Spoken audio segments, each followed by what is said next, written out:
Okay, so today is a public holiday. It's Gandhiji's birthday. That's Mahatma Gandhi.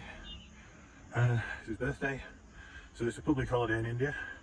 And as you can see, the traffic on the main road is very light. Apparently everywhere's closed, or at the very least most of the places are closed.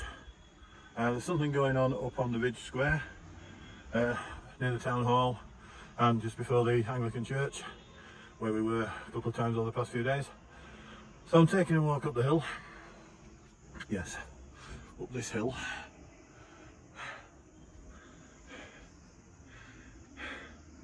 To see what's going on. Okay, so here we are on the Ridge, the main square, where just about everything goes off. As you can see, they put a nice awning up for the crowds to shelter from the sun while they watch and listen to whatever's going on. Not many people at the moment. I'm wondering if that means things are going to happen a bit later on, but nonetheless, it's a definite change to what it was a couple of days ago.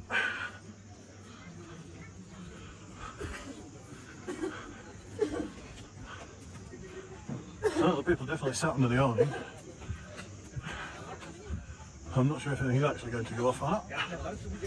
However, I'm going to go take a look at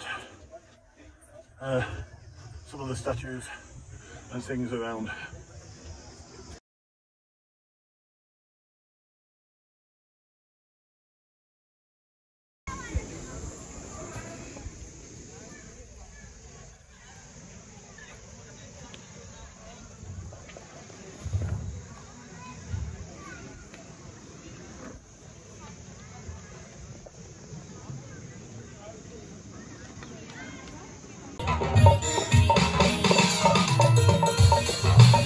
There carrying the water on its back.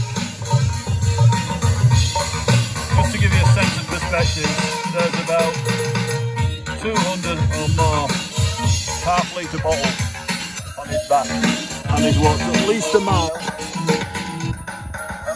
a mile uphill to get this far with those, carrying them using his head and his shoulders. You just cannot conceive of how these guys manage. They are strong beyond belief.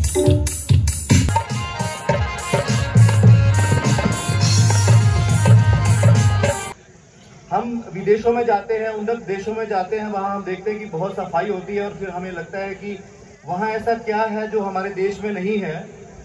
Basically उनके, मुझे लगता है वो जैसे इस बार का theme है कि स्वभाव स्वच्छता और संस्कार स्वच्छता, शायद उनके स्वभाव में, उनके संस्कार में ही स्वच्छता आ गई है। उन्होंने शायद ये चीज आज से 100-200 साल पहले शुरू की थी और यही चीज जो है वो हमारे हम सब में आनी है। अभी हम देख रहे हैं कि जो यंगर जनरेशन है उनमें डेफिनेटली ज्यादा आ गई है पुरानी जनरेशन की। तो एक इसी तरह का कैंप ऑर्गेनाइज किया था जो हमारे लोग सफाई में लगे हुए हैं, उनकी सारी ब्लड टेस्ट, टीबी का टेस्ट, HIV टेस्ट। स्वच्छ एवं विकसित देश की कल्पना भी थी। महात्मा गांधी ने गुलामी की जंजीरों को तोड़कर माँ भारती को आजाद कराया।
পূজা করে